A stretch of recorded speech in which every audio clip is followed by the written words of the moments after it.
Hello and Jai Hind. Welcome back to your own channel, Sir Tarun Pani, exclusive channel for ICSE board student. Yes, my dear rising stars. आपने कहा और हमने बनाया. Yes, हम आपके लिए ला रहे हैं नए और लेटेस्ट कंटेंट्स आपके सब्जेक्ट्स को फिनिश करने के लिए.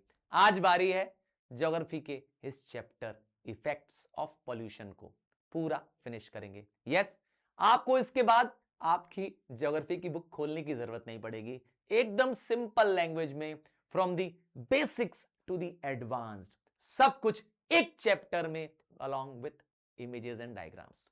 तो चलिए मेरे राइजिंग स्टार्स, मैं आज का ये सेशन आपको डिवोट करता हूं. चलिए बात करते हैं पहले पॉल्यूशन की. तो पॉल्यूशन वो वस्तु है जो नेचुरल क्वालिटी को खराब कर देती है. अगर एयर की नेचुरल क्वालिटी को खराब करती है वस्तु तो वो एयर पॉल्यूशन है. अगर सॉइल की नेचुरल क्वालिटी को कोई चीज खराब कर दे तो वो सॉइल पॉल्यूशन है. सिमिलरली वाटर पॉल्यूशन है. पर बारी है नॉइज पॉल्यूशन की और आज हम पढ़ेंगे इन सबके इफेक्ट्स. बात करते हैं नॉइज पॉल्यूशन. तो एक ऐसी अनवांटेड चीज जो हमें डिस्टर्ब करती है. हम ह्यूमंस को जो साउंड हमें डिस्टर्ब कर रही है वो साउंड क्या है? नॉइज पॉल्यूशन है. कभी कभी आपको महसूस नहीं होता है कि कोई चीखता है, चिल्लाता है आपके आसपास और आपको मन करता है कि आप कान बंद कर लें? ऐसा होता है.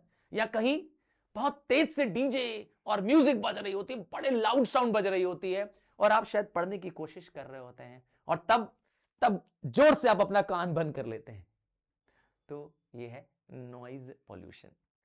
आइए इसका इफेक्ट हम लोग अपने ऊपर, मतलब ह्यूमन बींग्स पर, और इसका इफेक्ट हमारे एनवायरनमेंट पे क्या होगा इसको समझते हैं. तो नॉइज पॉल्यूशन कई बार आप ऐसे समझिए सोनिक बूम की वजह से या नॉइज बूम की वजह से होता है. सर ये सोनिक बूम क्या होता है? अगर कोई नॉइज, कोई आवाज साउंड की स्पीड से भी ज्यादा तेज सुनाई दे. इमेजिन करिए एक जेट प्लेन जा रहा है. हाँ, उसकी स्पीड तो आप जानते हैं बहुत हाई होती है ना, साउंड की स्पीड से भी ज्यादा होती है. तो वो जो शॉकवेव पैदा करता है वही होती है नॉइज बूम या सोनिक बूम्स. ये आवाज इतनी तेज होती है कि बहुत नुकसान कर सकती है. आइए समझते हैं इस नॉइज बूम का क्या क्या इफेक्ट पड़ता है हमारे एनवायरनमेंट पे. पहले बात करते हैं. तो अगर बहुत तेज के वाइब्रेशंस पैदा हो रहे हैं उस साउंड की वजह से, तो वो वाइब्रेशंस क्रैक भी पैदा कर सकते हैं हमारे नेशनल और इवन आर्कियोलॉजिकल मॉन्यूमेंट्स में. हाँ, आपको पता होना चाहिए कि ताजमहल हो जहां पर, या जहां पर हमारे जो पुराने मॉन्यूमेंट्स हैं, वहां पर लाउड साउंड बजाना वॉइड है, मना है. हाँ, लीगली बैन है वहां पर हाई स्पीड या लाउड वॉइस पे डीजे या साउंड बजाना, क्योंकि उससे क्रैक्स पैदा हो जाते हैं. और very high level of noise क्या करते हैं, इवन जो हमारे हाई हिल्स हैं, पहाड़ हैं, उनमें भी क्रैक्स पैदा कर सकते हैं, पहाड़ों पे भी. तो इसीलिए वहां पे अलाउड नहीं है. और कहीं पर आपने सुना होगा कि जहां पर क्या होते हैं, एक्सप्लोजन्स होते हैं. हाँ, कभी कभी होता है ना कि कहीं पर एक्सप्लोजन्स हो गए हैं, कहीं बम फट गया है, तो उसके आसपास की बिल्डिंगों के कांच टूट जाते हैं. हाँ, तो ये खतरा है हमारे एनवायरनमेंट पे. अब आता है हमारी हेल्थ पे ये तेज आवाज का, इस नॉइज पोल्यूशन का क्या असर है. देखिए, any voice, any sound up to the 80 decibel, ध्यान से सुनिएगा, 80 decibel is okay for us. 80 के बाद 100 के आने तक अब वो हमें परेशान करने लगता है. And above 100 it becomes a pollution. Yes. और आप पूछेंगे सर कोई एग्जांपल दीजिए कि कोई नॉइज जो 100 डेसिबल से ज्यादा होती हो, जैसे sound of a jet plane. हाँ, वो जो आसमान में बहुत तेज गति से उड़ता है प्लेन, जेट प्लेन्स, उसकी नॉइज की डेसिबल है 140 डेसिबल्स. तो 100 डेसिबल से ऊपर जो भी आवाज होगी जो आपको लगातार सुनाई दे रही होगी. हाँ, अगर आपने कभी देखा होगा कि कोई ऐसे प्रोसेशंस चल रहे होते हैं, कई सारे आयोजन जो सड़कों पे हो रहे होते हैं, डांस डीजे लेके लोग जा रहे होते हैं, उस समय जो आवाज होती है वो 100 डेसिबल से ज्यादा होती है. और अगर उसको आवाज को आप लगातार सुन ले तो आपको डेफनेस तक हो सकती है. हाँ, कुछ समय के लिए तो आप बहरे भी हो सकते हैं. और एक इफेक्ट क्या है हमारे ऊपर, हमारी कम्युनिकेशन इफेक्टेड हो जाती है. हम किसी से कन्वर्स नहीं कर पाते. इमेजिन करिए कहीं बहुत तेज आवाज चल रही हो, हाँ, बहुत तेज साउंड चल रहा हो, आपको अगर कोई कॉल आया हो तो आपका कॉल मिस हो जाएगा. हाँ भाई, आपके कॉल की आवाज से ज्यादा तेज आवाज तो बाहर चल रही है, और अगर आप कॉल रिसीव भी कर लेंगे तो बात नहीं कर पाएंगे, है कि नहीं है? अगर आप कहीं घर के अंदर बैठे हैं और बाहर कहीं तेज शोर मच रहा है, तो आप अपनी टीवी या अपने रेडियो प्रोग्राम्स को एंजॉय नहीं कर पाएंगे। और क्या प्रॉब्लम आती है? देखिए, ज्यादा देर या ज्यादा समय तक लाउड नॉइज सुनने पर इवन आपकी नेचुरल स्लीप साइकिल डिस्टर्ब हो जाती है। हाँ, आपकी स्लीप डिस्टर्ब हो जाती है। आपको जो कहते हैं ना, जो एक एक लंबी 7 घंटे की नींद चाहिए, वो नहीं मिल पाती। और क्या इफेक्ट पड़ता है? मेंटल एंड फिजियोलॉजिकल इफेक्ट पड़ता है। बहुत सारे लोगों को जिनको नॉइज पसंद नहीं है, खास करके हमारे घर में जो बड़े बुजुर्ग लोग हैं, हाँ, एल्डरली लोग हैं, और इवन जो हॉस्पिटल में जो पेशेंट्स हैं, उनके लिए नॉइज एक मेंटल इलनेस का काम करता है। तो वहां पर आपने सुना होगा कि जहां पे हॉस्पिटल्स हैं वहां पर लिखा होता है कि डू नॉट हॉर्न, यहां पर हॉर्न न बजाएं, या स्कूल बिल्डिंग्स जहां होती है वहां लिखा होता है, कई बार इसीलिए लिखा होता है। तो ये एक्सपेरिमेंट से प्रूव भी हो चुका है ना, कि अगर आप कहीं पे एक्सेसिव साउंड करते हैं तो मेंटल, कहते हैं ना, दिमाग जो है वो ठीक से सोच नहीं पाता है। आपको एक इफेक्ट और बता दूं कि कई बार हम तेज आवाज सुनने पे शॉक्ड भी हो जाते हैं। हाँ, स्टेट ऑफ शॉक पे चले जाते हैं। और तो और सबसे बड़ा और सबसे खराब इंपैक्ट नॉइस पोल्यूशन का क्या है कि आप परमानेंटली डेफ भी हो सकते हैं। बहुत बुरा इफेक्ट है। अब इसका फिजिकल और साइकोलॉजिकल इफेक्ट मैंने पहले ही बता दिया। हमारे बायोलॉजिकल परफॉर्मेंस पे असर पड़ने वाला है, और damage to the inner ear हो सकता है, मैंने पहले ही बताया। आप डेफनेस तक चले जा सकते हैं, है ना? क्या इसका हमारे एनिमल्स पे भी असर पड़ता है? जवाब है हाँ, जवाब है हाँ। ठीक है, अब बात करते हैं इफेक्ट ऑफ एयर पॉल्यूशन। पहली चीज, एयर में अगर हमने कोई ऐसा मटेरियल मिक्स कर दिया जिससे एयर की क्वालिटी खराब हो जाए, उसे कहते हैं क्या? Air pollution. तो हमारे एयर में बहुत सारी हार्मफुल गैसेस, हाँ, बहुत सारा particulate matter, suspended particles air में मौजूद हैं, जो हमारे लिए, मतलब ह्यूमंस के लिए, प्लांट्स के लिए और हमारे एनवायरनमेंट के लिए हार्मफुल है, इसीलिए वो पॉल्यूशन है। अब बात करेंगे हमारे एनवायरनमेंट में जो हो रहा एयर पॉल्यूशन है, उसको थोड़ा समझना है, बहुत इंपॉर्टेंट टॉपिक है, इस चैप्टर का इंपॉर्टेंट टॉपिक है। आप एक इमेज देख पा रहे होंगे जिसमें आपको दिख रहा होगा कि खूब बड़ी बड़ी चिमनियों से धुआं निकल रहा है, और ये जहरीला धुआं आपके और मेरे लिए मौत का कारण बन रहा है, धरती के लिए ग्लोबल वार्मिंग का कारण बन रहा है, राइज इन टेम्परेचर का कारण बन रहा है। हाँ, ये धुआं जो आप देख रहे हैं, है ना, देखने में इंडस्ट्रियलाइजेशन समझ में आ रहा है, पर आप जमीन को देखिए, सूखा पड़ गया है। आइए समझते हैं हमारे एनवायरनमेंट को क्या हार्म पहुंचा रहे हैं ये एयर पॉल्यूशन। तो हमारी एयर में कार्बन डाइऑक्साइड इंक्रीज हो चुकी है, methane, nitrogen dioxide, chlorofluorocarbon, water vapour, ये सब क्या है? ये बेसिकली ग्रीन हाउस गैसेज हैं।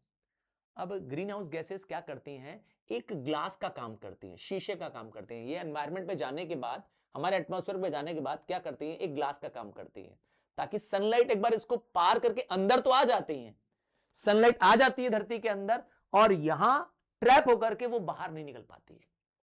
तो एक ग्लास का काम करता है ये ग्रीन हाउस, ये ग्रीन हाउस गैसेस, जिसकी वजह से हमारे अर्थ का टेम्परेचर राइज हो रहा है, क्योंकि हीट इज ट्रैप्ड। इसी को कहते हैं global warming. Green house effect causes global warming, इसका मतलब है हमारी धरती का टेम्परेचर राइज हो रहा है। अब आप देख लीजिए कैसे जमीन सूखी हो गई है। और क्या हुआ है ग्लोबल वार्मिंग की वजह से? ग्लोबल वार्मिंग की वजह से जो इवन हमारे पोल्स हैं, आपने सुना होगा कि हमारे पोल्स में जो आइस कैप्स हैं, हाँ, वो भी पिघल रहा है। आपको पता है ग्लेशियर्स बहुत तेजी से पिघल रहे हैं। हाँ, आपको यह भी पता होना चाहिए कि जो हमारे जो कोस्टल एरियाज हैं, वो भी तेजी से क्या हो रहे हैं? इंच बाय इंच डूब रहे हैं।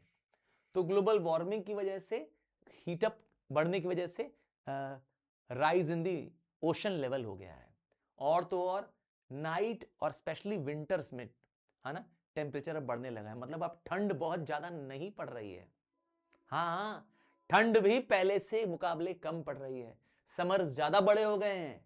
हाँ, और तो और एक और बहुत बड़ी समस्या आ रही है कि अब टेम्परेचर हाई होने की वजह से, मतलब धरती में, क्योंकि एयर पॉल्यूशन है, एयर पॉल्यूशन की वजह से मैंने कहा ग्लोबल वार्मिंग है, इसकी वजह से क्या हो रहा है?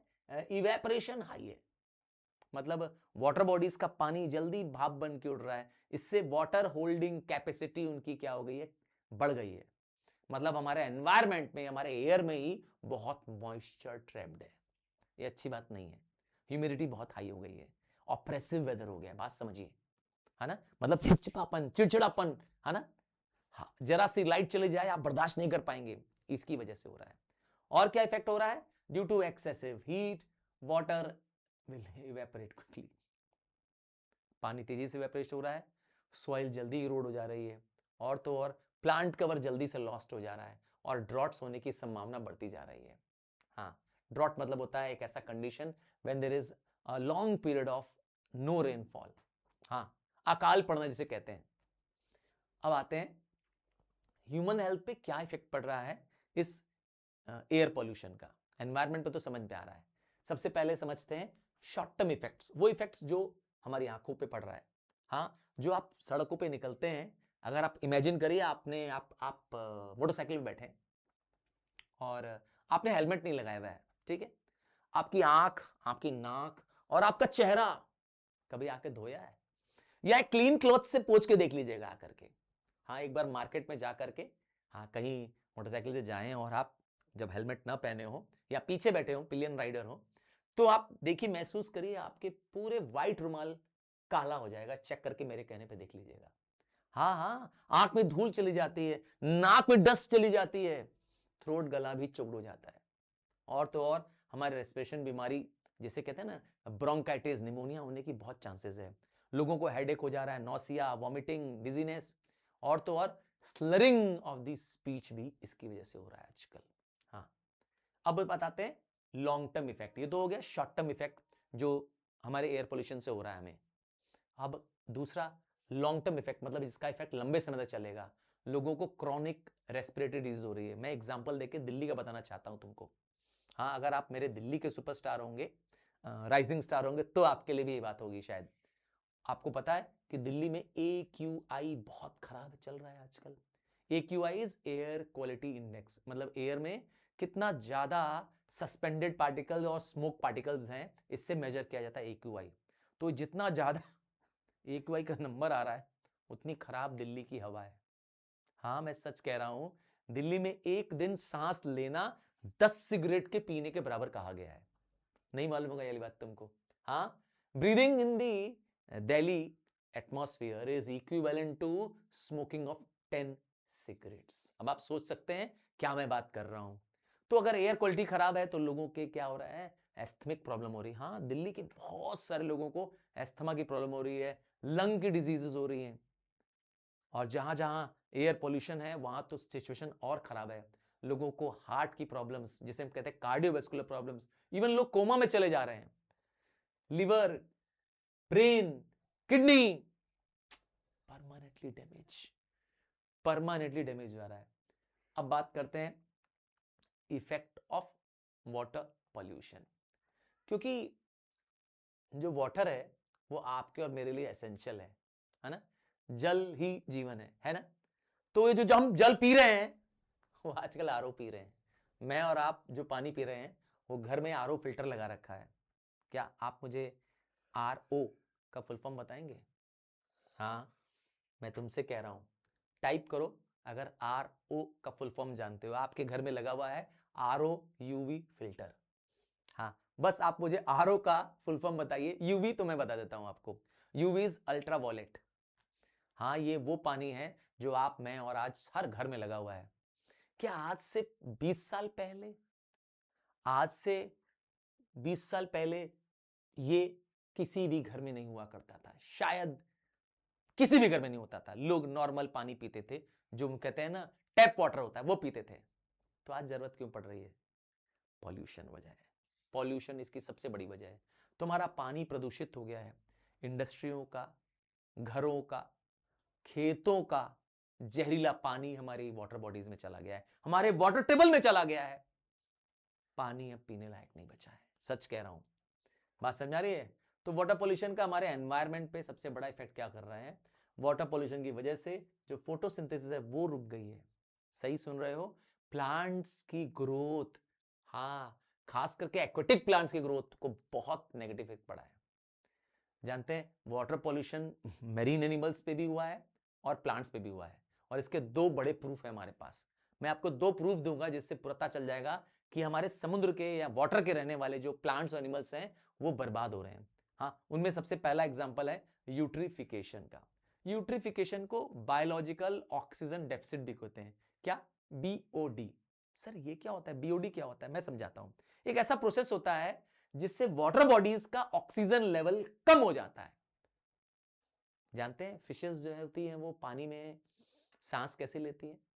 आप कहेंगे सर गिल से लेती हैं। फिशेस के पास गिल्स नाम का एक स्ट्रक्चर होता है। जैसे हमारे पास लंग्स है, फिशेस के पास क्या है? गिल्स है, यही कहेंगे ना। पर वो गिल्स के पास एक एबिलिटी होती है, वो वाटर से ऑक्सीजन एब्जॉर्ब कर सकता है। बात समझ आ रही है? तो अगर पानी में ही ऑक्सीजन ना हो तो तो बेचारी मछली क्या करेगी? बात समझ आया? तो यही प्रॉब्लम आ रही है। मछलियां पानी की मर जा रही हैं। उनको पानी में ऑक्सीजन डिजोल्व जो थी वो नहीं मिल रही है। क्यों? इसका क्यों का जवाब आप समझिए। तो जो डोमेस्टिक वेस्ट है, जिसको हम सीवेज कहते हैं, गटर का पानी कहते हैं, या इंडस्ट्रियों का वेस्ट कह रहे हैं, एफ्लुएंट कह रहे हैं, या इवन खेतों का फर्टिलाइजर है, वो बह करके नियर बाय वाटर बॉडीज में चला जा रहा है, आसपास की नदियों में बहता हुआ चला जा रहा है, हम छोड़ दे रहे हैं उस पे नदियों में। तो इससे क्या होगा? ये जो डोमेस्टिक सीवेज है, इंडस्ट्रियल एफ्लुएंट है, ये फर्टिलाइजर्स हैं, ये जब पानी में जा रहा है तो वहां पे एल्गल ग्रोथ कर रहा है। क्या? एल्गल ग्रोथ, फाइटोप्लैंक्टन ग्रोथ कर रहा है। वहां पर काई नुमा ग्रोथ हो जा रही है, और वहां जो माइक्रो ऑर्गेनिजम्स जो ग्रो कर रहे हैं वो इस केमिकल्स जो पानी में ऐड हुआ है, इसकी वजह से वहां का ऑक्सीजन क्या हो जा रहा है? कम हो जा रहा है। नतीजा, प्लांट जो पानी के अंदर रह रहे थे और जो एनिमल्स पानी के अंदर रह रहे थे, उनको ऑक्सीजन नहीं मिल रही है, वो मर जा रहे हैं। बात समझ आ रही है? फिशेस मर जा रही हैं, वाटर एनिमल्स मर जा रहे हैं बेचारे, एक्वाटिक एनिमल्स मर रहे हैं because of the lack of the oxygen in the water. और वो लैक क्यों हुआ? हमारी ही नादानी की वजह से हमने पानी को पॉल्यूट कर दिया। और दूसरा एक एग्जांपल बताता हूं। इस दूसरे एग्जांपल को पानी के समझने से पहले इस डायग्राम को समझिए। पहले इस डायग्राम को समझ लोगे तो तुम्हारे को पूरा क्लियर हो जाएगा। दूसरा फिनोमेना है बायो मैग्निफिकेशन। बायो मतलब लाइफ, मैग्निफिकेशन मतलब होता है इंक्रीज करना। तो हम जानते हैं कि पानी में जीते हैं जूप्लैंक्टन्स। जूप्लैंक्टन्स वो छोटे ऑर्गेनिजम्स हैं जो पानी में रहते हैं, माइक्रोस्कोपिक ऑर्गेनिजम्स हैं, पानी में रहते हैं।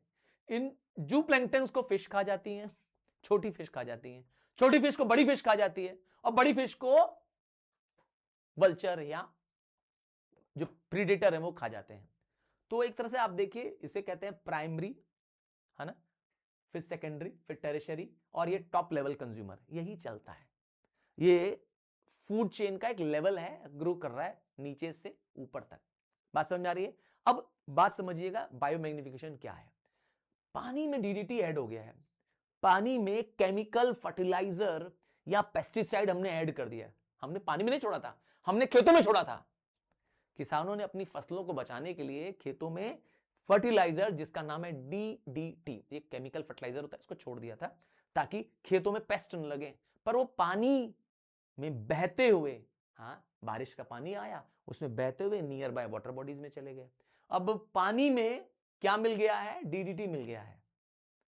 ठीक है, ये पानी के जो मौजूद जूप्लैंक्टन्स हैं उनमें चला गया है। जूप्लैंक्टन से ज्यादा वो स्मॉल फिशेस में है, और स्मॉल फिशेस से ज्यादा वो लार्ज फिश में, और सबसे ज्यादा किसके अंदर है? वो जो बर्ड जो लार्ज फिशेस को खा रही है, वल्चर है या और कोई लार्ज प्रीडेटर है। क्या होते जा रहा है? ये जो केमिकल है, ये जो टॉक्सिक मटेरियल है, it is getting increased with every level in the food chain, and this phenomena is called as biomagnification. क्या हो रहा है? टॉक्सिक सब्सटेंस हर लेवल पे क्या हो जा रहा है? Get concentrated. तो इस फिनोमेना को, the phenomena of concentrated toxic deposition at higher trophic levels, is called as biomagnification. ठीक है, या तो बायो अक्यूमुलेशन। क्या खास बात है इस फिनोमेना में? क्या इसका इफेक्ट है? तो पानी में मौजूद फर्टिलाइजर, मैंने बताया ना, किसानों के पास जो फर्टिलाइजर्स हैं, हमारे घर में जो डिटर्जेंट्स हैं, इन सब के जो पानी है, ये न्यूट्रिएंट्स का काम करते हैं। पानी में ग्रो करने वाले एल्गा का काम करते हैं, जिसकी वजह से पानी का ऑक्सीजन लेवल कम हो जाता है। उसी तरह से इंडस्ट्रीज भी अपना बहुत सारा waste nearby water bodies में डाल देती हैं। इंडस्ट्रीज के वेस्ट में क्या होता है? केमिकल्स होते हैं। हाँ, जैसे आर्सेनिक, मरकरी, ये इंडस्ट्री से निकलने वाला एक एफ्लुएंट होता है जो नियर बाय वाटर बॉडीज में चला जाता है। अब नतीजा, ये जो केमिकल्स जिसमें जहरीले केमिकल्स हैं, मैग्नीशियम, कैल्शियम, लेड, एक जहरीले केमिकल्स हैं। अभी जिस भी वाटर एनिमल में या एक्वेटिक एनिमल के फूड में जाएगा वो तो मर ही जाएगा बेचारा ना। हाँ, ये तो हुआ ही है ना। आपको पता है, मैं इसके एक दो एग्जांपल बताता हूं आपको, अभी इससे रिलेटेड बताता हूं। जैसे मरकरी नाम का एक केमिकल है जो आपने थर्मामीटर में देखा होगा, है ना। थर्मामीटर में होता है मरकरी। अब जो इथाइल मरकरी है, ध्यान सुनिएगा, कौन सा? इथाइल मरकरी है, ये बहुत सारा रिलीज कर दिया गया मिनीमाटा बे में। मिनीमाटा नाम की एक प्लेस है जापान में, वहां पे इसको, इसके केमिकल्स को समुद्र में छोड़ दिया गया, मिनीमाटा बे में छोड़ दिया गया। वहां जो छोटी मछलियां थी उन्होंने इसको, इथाइल मरकरी को खाया। इथाइल मरकरी पहुंचा बड़ी मछलियों के पास, क्योंकि छोटी मछलियों को बड़ी मछली ने खा लिया, और इंसानों ने, वहां पे रहने वाले लोगों ने क्या किया, इस बड़ी मछलियों को पकड़ा और उसको खा लिया। आपको पता है क्या हुआ? वहां के लोगों को बीमारी हो गई। वहां के लोगों को जो बीमारी हुई इस मिथाइल मरकरी को खाने से। मिथाइल मरकरी कैसे पहुंचा उनकी बॉडी में? फिशेस द्वारा पहुंचा, उस कंटेमिनेटेड फिशेस द्वारा पहुंचा। नाम पता है डिजीज का क्या है? मिनीमाटा। मिनीमाटा बे नाम की वो प्लेस है जहां पे ये इंसिडेंट हुआ, वहां मिनीमाटा हुआ है मरकरी की वजह से। तो ये बताना चाह रहे थे आपको कि इंसानों पे क्या असर पड़ा। और क्या एग्जांपल देता हूं, हॉट वाटर्स जो इंडस्ट्रियल या पावर स्टेशन रिलीज करते हैं, जो पावर प्लांट्स होते हैं, अपने आप को ठंडा करने के लिए क्या करते हैं, जो पानी रिलीज करते हैं, वो पानी में ऑक्सीजन होता ही नहीं है, क्योंकि पानी क्या कर देता है, after getting heated in the nuclear power plants, उनमें ऑक्सीजन खत्म हो जाती है, जिसका मतलब है अब इस पानी में फिशेस के लिए क्या है, ऑक्सीजन नहीं है। ठीक है ना। और क्या खराबी है? सी वाटर पॉल्यूट हो गया because of crude oil leakage. हाँ, जो समुद्र में जो क्रूड ऑयल हम निकालने की कोशिश करते हैं उसके लीकेज वजह से, और कई बार क्या होता है क्रूड शिप्स की क्या है कि गिरने या पलटने की वजह से, जिसकी वजह से बहुत सारे मरीन एनिमल्स की जान चली जाती है। अब हमारे पर क्या इफेक्ट पड़ रहा है इस वाटर पोल्यूशन का? सबसे पहले एक वर्ड आ रहा है pathogens. Disease causing microorganisms are called as pathogens. हाँ, मैं और आप जाते हैं पैथोलॉजी के पास। क्या? पैथोलॉजी के पास अपना ब्लड जांच कराने, यूरिन जांच कराने, पैथोलॉजी वाले यही पता करते हैं, पैथोजेंस का पता करते हैं। नाम समझ में आ गया, पैथोलॉजी, है ना। अरे भाई, ब्लड जांच होती है कि नहीं होती, यूरिन जांच होती है कि नहीं? यस। तो पैथोजेंस हमारे पानी में पाए गए हैं, बैक्टीरिया, वायरस, ये पैथोजेंस हैं। ये डिजीज कॉजिंग ऑर्गेनिजम्स हैं जो हमें कई सारे वाटर बॉर्न डिजीज पैदा कर रहे हैं, खास करके कॉलरा, टाइफाइड, डायरिया, जॉन्डिस। कुछ टॉक्सिक केमिकल्स भी हैं, हाँ, कुछ जहरीले कंपाउंड्स भी हैं। मैंने एग्जांपल दिया था कि हम इंसान भी क्या कर रहे हैं, ये जहरीले कंपाउंड्स डायरेक्टली या इनडायरेक्टली पानी को क्या कर दे रहे हैं, पहुंचा दे रहे हैं। इनमें कुछ हैवी मेटल्स हैं, पेस्टिसाइड्स हैं, साइनाइड्स हैं, जो कि एक तरह का जहर है ना। ऑर्गेनिक या इनऑर्गेनिक वेस्ट है। ठीक है, ये कुछ टॉक्सिक सब्सटेंसेस हैं, जैसे मैंने कहा हैवी मेटल्स है, लेड है, मरकरी है, कैडमियम है। मरकरी के बारे में मैंने बताया कि मरकरी अगर इंसानों की बॉडी में चले जाएगी तो मरकरी एक बहुत ही डेंजरस केमिकल है। गलती से अगर कोई मरकरी थर्मामीटर आपके माउथ में ही टूट जाए, उसका बल्ब टूट जाए, उसके बल्ब में होती है मरकरी, पता है ना थर्मामीटर के, तो हाँ, सीधे इंसान की मृत्यु होगी, बच नहीं पाएगा वो इंसान। समझ में आया? बात कर रहे थे कि कुछ हैवी मेटल्स है, जैसे एग्जांपल है कैडमियम। कैडमियम एक हैवी मेटल है, अगर ये हमारी बॉडी में चला जाएगा तो एक डिजीज कॉज करेगा, इताई इताई। ऐसा जापान में देखा भी गया है। हाँ, ये हैवी केमिकल है, हैवी मेटल है, जो पानी के द्वारा इंसानों की बॉडी में चला जाएगा। और अगर पानी में आर्सेनिक नाम की इंप्योरिटीज होगी, आर्सेनिक भी एक केमिकल होता है, उससे मेंटल, समझ गए ना, दिमाग काम करना बंद कर देगा, लीवर डैमेज हो जाएगा, जिससे सिरोसिस कहते हैं। एक लीवर की बहुत ही घातक बीमारी है, जिससे आदमी का बचना बहुत मुश्किल है। या तो यहां लंग कैंसर और अल्सर भी हो सकता है। किससे? आर्सेनिक से। और एक पानी में केमिकल मिल जाता है जिसको कहता है फ्लोराइड्स। हाँ, फ्लोराइड्स। फ्लोराइड वो पॉल्यूटेंट है, जब ये पानी में आ जाता है किसे कहते हैं फ्लोरोसिस। आप देखेंगे कि इसकी वजह से जो टीथ है, हमारे दांत है ना, उसकी डिस्कलरिंग होती है, दांत पीले पड़ने लगते हैं और धीरे धीरे धीरे धीरे वो इवन ब्राउन और ब्लैक स्टेन्स लग जाते हैं। हाँ, ये फ्लोरोसिस नाम की एक डिजीज है, जो दांतों की डिजीज है, उसमें हो जाता है, फ्लोराइड की वजह से हो जाता है। ठीक है, अब आते हैं सॉइल पॉल्यूशन। मैंने कहा था इंसान इतना खराब है, इतना लालची हो चुका है डेवलपमेंट के चक्कर में, ग्रोथ के चक्कर में, हाय हाय पैसे के चक्कर में, कि उसने जो जीवन दे रहा है उसको ही क्या कर रहा है, वो खराब कर रहा है। तो जमीन, हमारी धरती, हमारी सॉइल जो जीवन देती है ना, वही तो हमें अनाज दे रही है ना, हम उसको ही प्रदूषित कर दिए। तो डायरेक्टली इंसान इसका सबसे बड़ा कॉज है। तो क्या इफेक्ट होगा एनवायरनमेंट में अगर सॉइल पॉल्यूट हो जाएगी? तो सॉइल पोल्यूशन के बाद जो टॉक्सिक केमिकल्स हैं, खास करके जो हम नाइट्रोजनस फर्टिलाइजर्स डाल रहे हैं, जो ढेर सारा केमिकल फर्टिलाइजर डाल रहे हैं जल्दी पैदावार हो जाए, उससे सॉइल टॉक्सिक हो गई है, सॉइल ही जहरीली हो गई है। जो इंडस्ट्रीज है हमारी, केमिकल वेस्ट है उसका हमने क्या किया है, नियर बाय वाटर बॉडीज में या लैंड में ही क्या कर दिया है, डिस्पोज ऑफ कर दिया है। तो वो सॉइल कहां उपजाऊ बचेगी, है कि नहीं है? सॉइल की फर्टिलिटी चली जाएगी, सॉइल की उपजाऊ शक्ति चली जाएगी। और इंसानों पे क्या असर पड़ रहा है?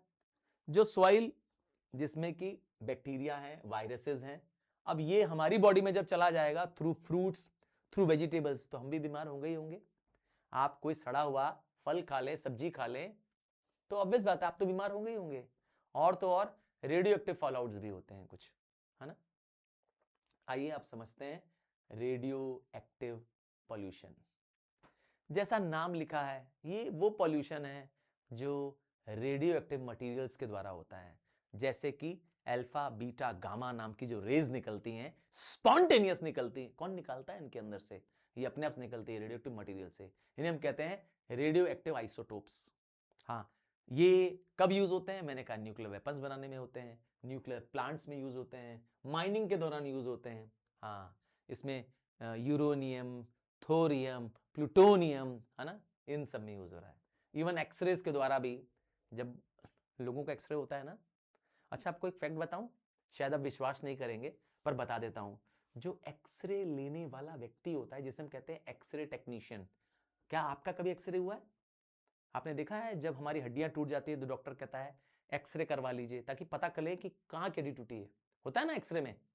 वो एक्सरे लेने वाला टेक्नीशियन अक्सर जल्दी मर जाता है क्योंकि उसे कैंसर हो जाता है। ये बात शायद आपको नहीं पता होगी और शायद यकीन भी नहीं होगी, पर यह बात हकीकत है, यह बात सच है। हाँ, आपका इलाज करने वाला खुद कैंसर से मर रहा है बेचारा। हाँ, क्योंकि अक्सर उनके पास प्रॉपर जो एप्रॉन होने चाहिए, प्रॉपर जो उनको कवच होना चाहिए जो ऊपर से बॉडी को उनको बचाए एक्सरे से, वो नहीं है। तो दूसरों का एक्सरे लेते लेते बेचारे वो एक्सरे सहते हैं। हाँ, बात करेंगे अब।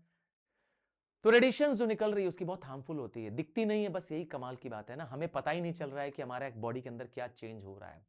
पर एनवायरनमेंट पे रेडिएशन जब जाती हैं उसका डिस्पोजल करना बहुत मुश्किल है। खास करके मैंने कहा ये जो अल्फा बीटा गामा रेज निकल रही हैं, उनमें से गामा वाली रेज जो है बहुत खराब रेज होती है।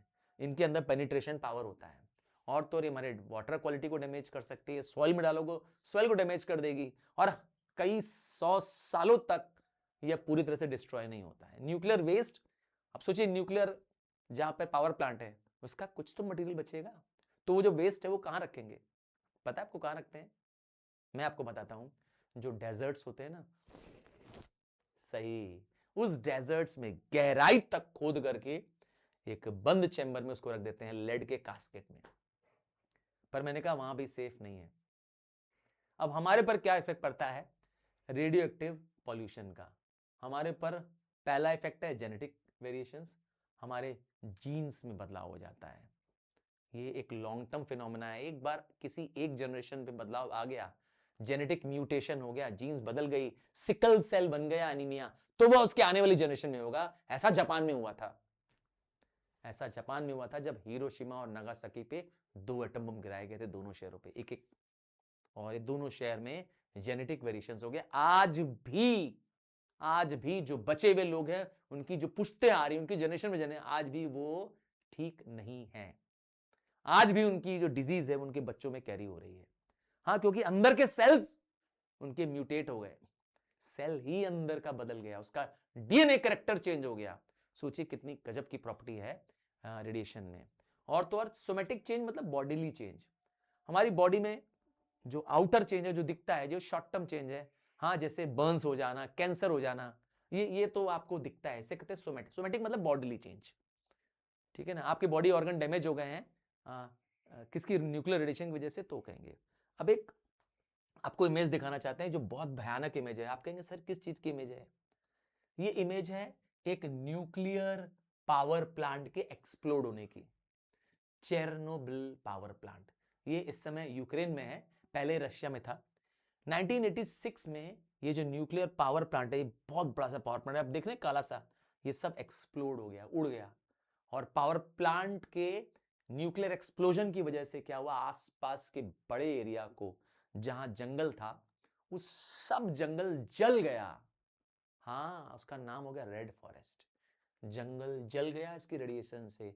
200 से ज्यादा लोग घायल हुए, 31 लोग मर गए, और हजारों हजार लोगों को वहां से वो इलाका पूरा खाली करना पड़ा। हाँ, खाली करना पड़ा। और आज तक उस इलाके में रेडिएशन है, आज तक वो जोन इंसानों के रहने लायक नहीं बन पाया है।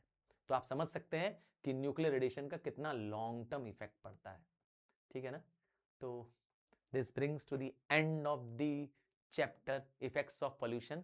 चैप्टर अगर यहां तक देखा है तो बस एक काम कर दो, अपने फ्रेंड्स को, क्लासमेट्स को शेयर कर दो। और इन नोट्स के लिए टेंशन लेने की जरूरत नहीं है, हमारी वेबसाइट है sirtarunrupani.com। हाँ, आपके गूगल सर की वेबसाइट है। और या तो आप क्या कर सकते हैं, इसे आप हमारे टेलीग्राम चैनल से भी ले सकते हैं। राइजिंग स्टार आपका चैनल है, हाँ, टेलीग्राम चैनल है, आप वहां से भी ले सकते हैं। चलिए, वेट करूंगा तुम्हारे प्यार भरे कमेंट्स का, और विश्वास है कि तुमको आगे ले चलना है, अपना सुपरस्टार मुझे बनाना है। सो बाय वंस अगेन।